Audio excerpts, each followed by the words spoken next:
Good afternoon. Welcome to doctors care. ఈరోజు doctors కేర్లో ENT problems అసలు ఎందుకు వస్తాయి, చెవిలో శబ్దాలకు గల కారణాలు ఏంటి, సైనస్ ప్రాబ్లమ్స్, ఇలాంటి సమస్యలకి డాక్టర్ పవన్ కుమార్ సర్జన్ మనతో పాటు స్టూడియోలో ఉన్నారు. ఆయన అడిగి స్క్రీన్ మీద స్క్రోల్ అవుతున్న నెంబర్స్కి కాల్ చేస్తూ ఆయన అడిగి తెలుసుకుందాం. Good afternoon sir.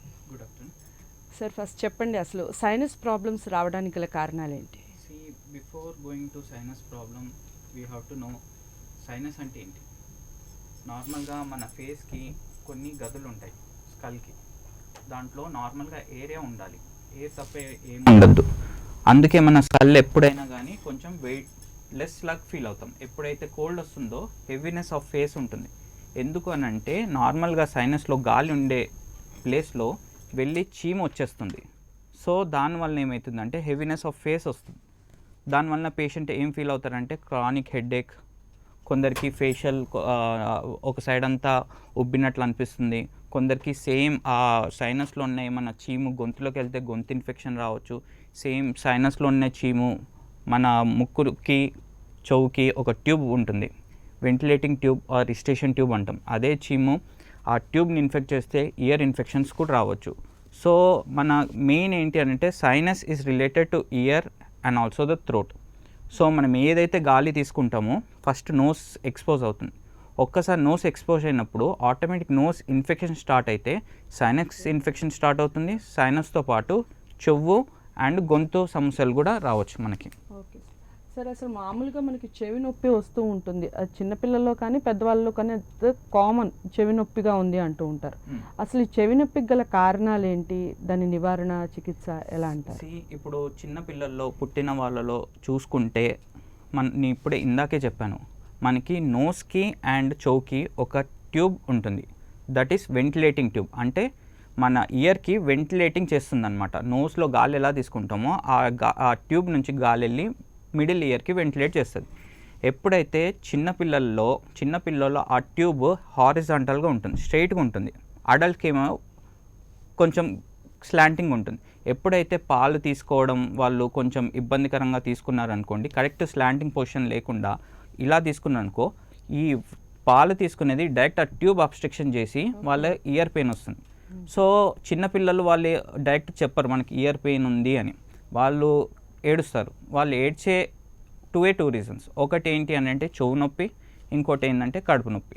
చెవు నొప్పి ఎందుకు వస్తుందంటే మదర్ పొజిషన్ కరెక్ట్గా పెట్టలేదు ఇన్ఫాంట్ది, స్లాంటింగ్గా పెడితే చాలా ఛాన్సెస్ ఉంటాయి. అందుకే ఇలా పెట్టమంటాం, సో దట్ ఆ ట్యూబ్ ప్లేస్మెంట్ డైరెక్ట్లీ నోస్కి ఉండకుండా చూస్తుందన్నమాట.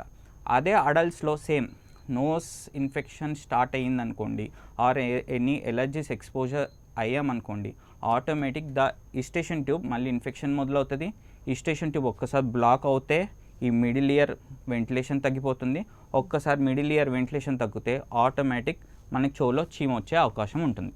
దీనివలన పేషెంట్కి పెయిన్, కొందరికి వినికిడి సమస్యల లోపం, కొందరికి ఏంటంటే ఈవెన్ అలా నెగ్లెక్ట్ చేసే వాళ్ళకి ఇయర్ ఇన్ఫెక్షన్స్తో బ్రెయిన్ ఇన్ఫెక్షన్స్ వెళ్ళే ఛాన్సెస్ కూడా ఉంటాయి. ఓకే, సో మనకి మామూలుగా కర్ణబేరి రంధ్రం పడిందని, కర్ణబేరిలో ఏదో దెబ్బ తగిలిందని కామన్గా వింటూ ఉంటాం. దానికి సర్జరీ అనేది అవసరమా? అసలు మామూలుగా చికిత్సా విధానం ఎలా ఉంది?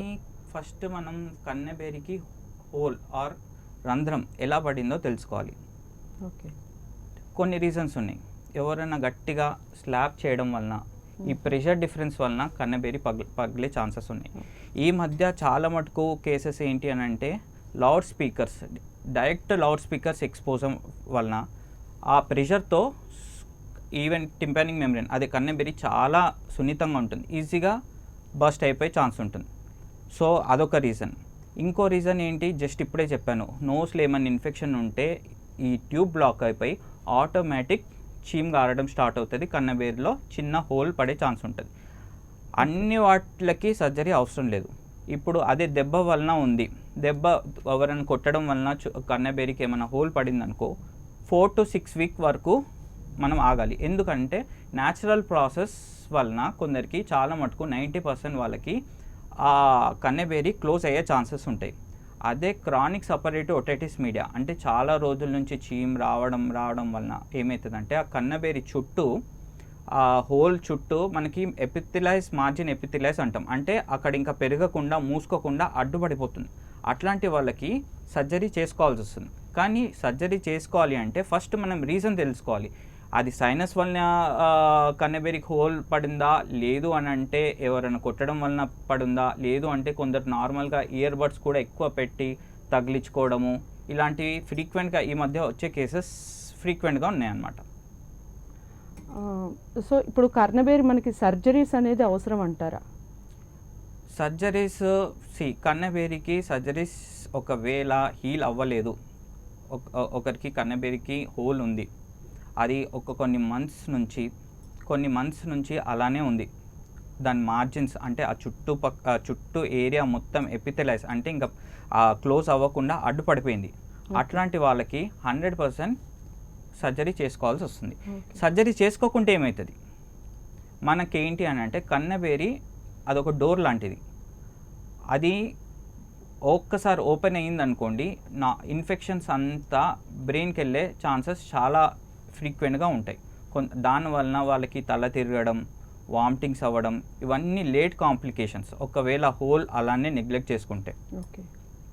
సో మనకి మామూలుగా చీము కారుతుంది అంటుంటారు పిల్లల్లో, కానీ కొంతమంది పెద్దవాళ్ళలో, మేజర్గా అయితే పిల్లల్లో.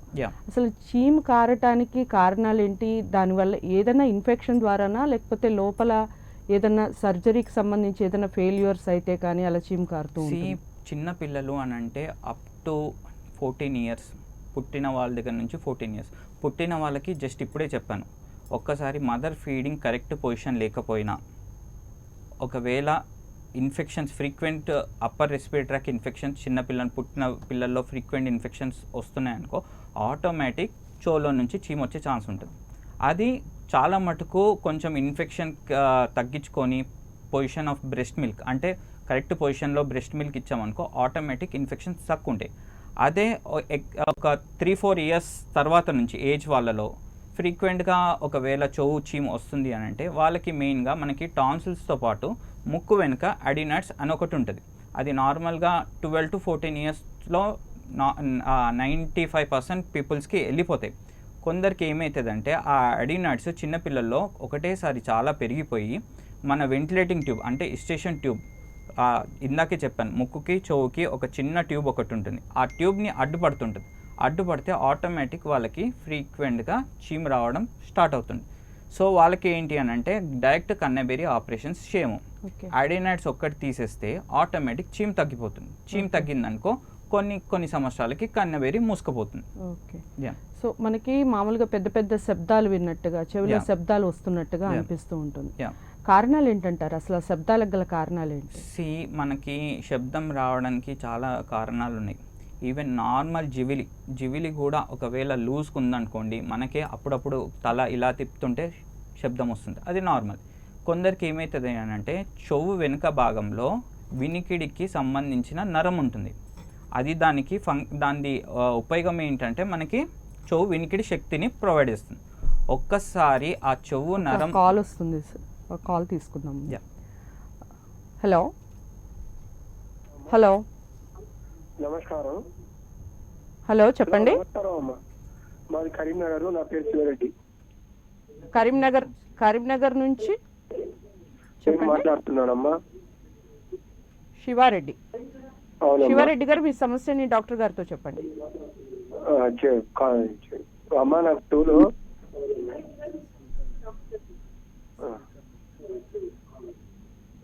శివారెడ్డి గారు, నేను doctor Pawan Kumar, ENT surgeon, చెప్పండి. హలో. చెప్పండి, వినపడుతుంది, చెప్పండి. నాకు చెవులో రంధ్రం పడింది, కర్ణబేరి. ఓకే. అయితే నా వయసు ఇప్పుడు 66 సంవత్సరాలు. ఓకే. అంటే ప్రస్తుతానికి నాకు చెవు వినబడతలేదు, శివేం కాస్తలేదు. ఓకే. ఇప్పుడు నేను ఆపరేషన్ చేయించుకోవచ్చా? సో మీకు ఎన్ని సంవత్సరాల నుంచి ఈ కన్నెబేరికి హోల్ పడింది? నాకు మినిమం ఒక 4-5 ఇయర్స్ అయింది. ఓకే. నార్మల్గా జస్ట్ ఇందాకే చెప్పాను, కన్నెబేరి అనేది మనకి ఇన్ఫెక్షన్స్ బయట నుంచి ఆపకుండా ఒక డోర్ లాంటిది.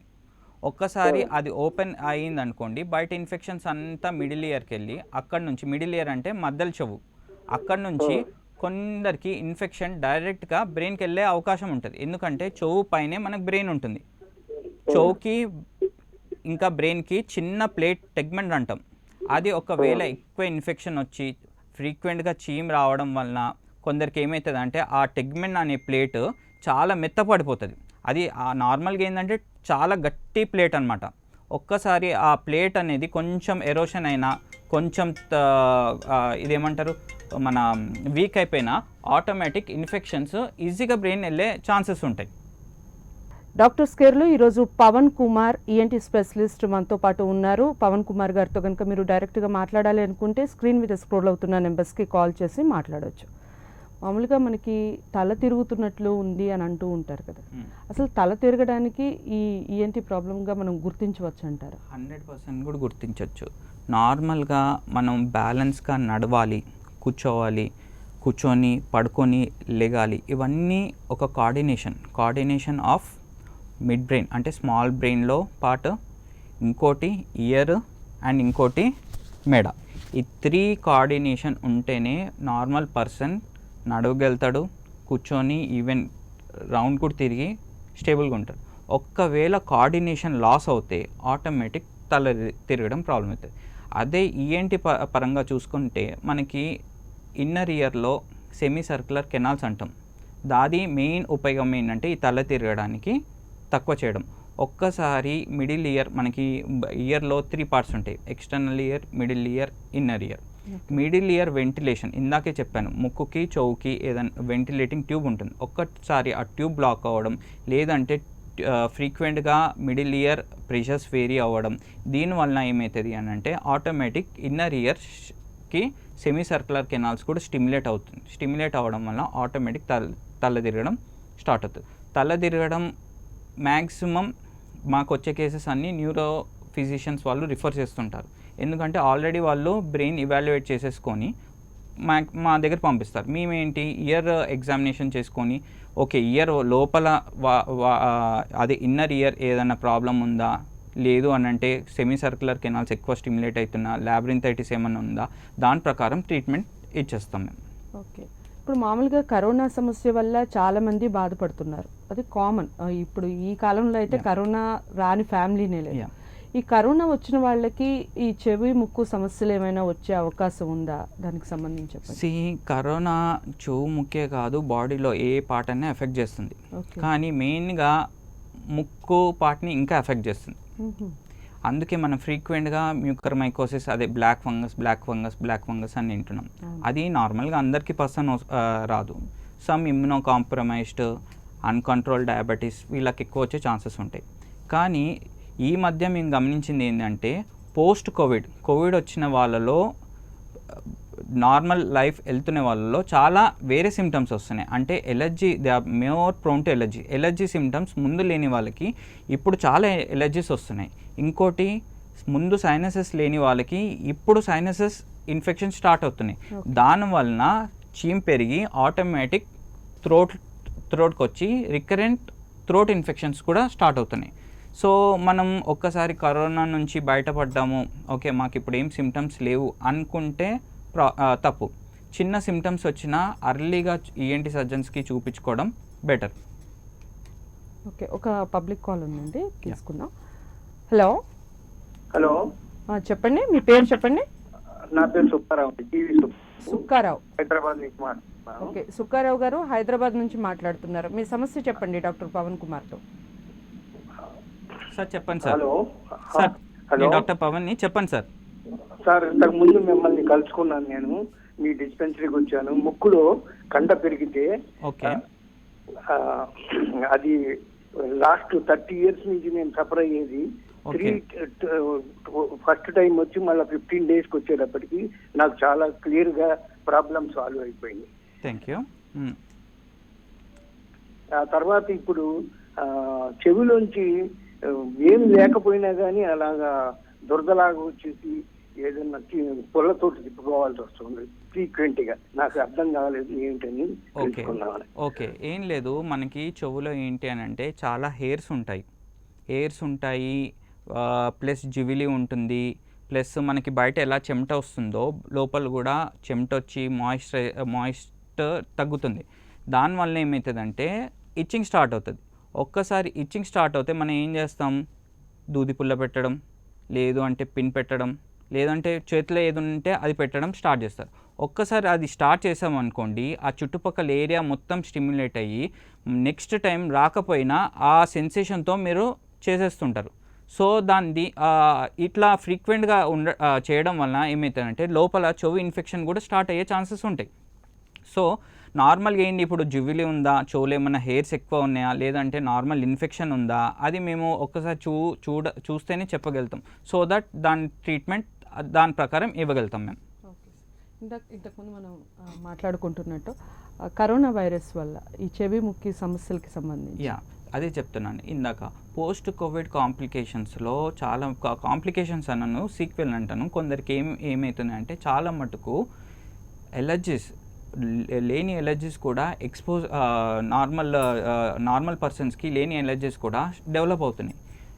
వన్ ఆఫ్ ద రీజన్ ఏంటంటే కొందరు చాలా మటుకు ఆవిరి పట్టించడం, ఒక 1 టైం పట్టించాలి, కానీ కొందరు ఏంటంటే 6 to 7 times, డైలీ 10 times బయటికి వెళ్ళి రాగానే ఆవిరి పట్టించడం, ఒక 10 times బయటికి వెళ్తే 10 times ఆవిరి పట్టించడం. దీనివల్ల ఏమవుతుందంటే లోపల ముక్కులో సెన్సిటివ్ మ్యూకోసిలరీ యాక్షన్ అంటాం, అది చాలా బెనిఫిట్ మనకి.